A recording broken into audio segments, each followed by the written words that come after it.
I'm Cassandra Goodness, and this is my Draw My Literacy.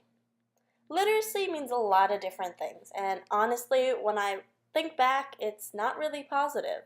Sure, I love listening to stories, eavesdropping on conversations, and generally observing the world around me, but that's not what I've been conditioned to associate with it.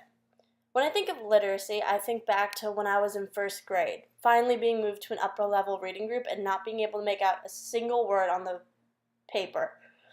I felt like a failure and like I was behind everyone else because I couldn't do this. And honestly, there was no reason I shouldn't have been able to do it.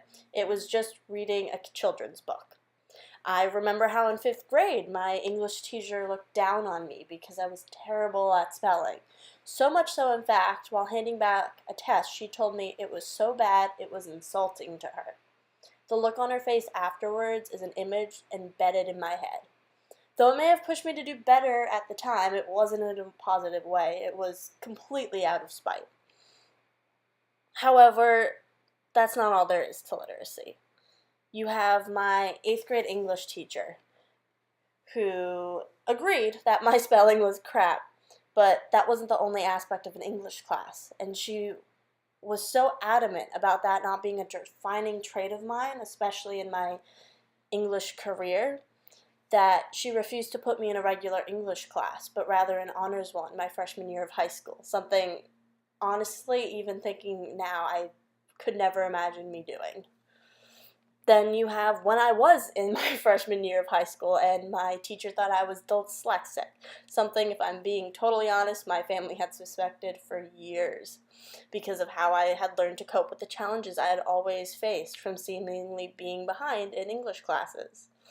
And even then, when I was getting checked for dyslexia and having all these tests, she never once thought I should be in a lower level. She just wanted to give me resources so I could excel and reach my potential.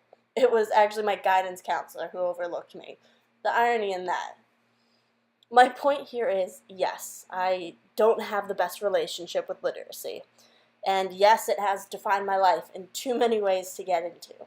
But at the same time, I've been shown that it is much more than your spelling or ability to understand a centuries-old text.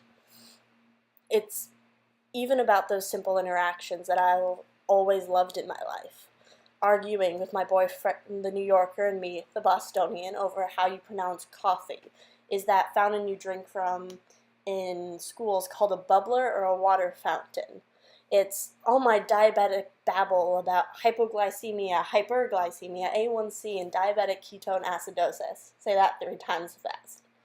Yes, I'll give you, it is partially your spelling and ability to read a century-old book, because that is the point of an English class and learning those ideas. But those ideas, when you expand upon them and look into what they really mean, it's really about your interaction with the world around you and how you communicate things. I don't initially think of my literacy outside of my negative experiences because I've spent most of my life being criticized for it.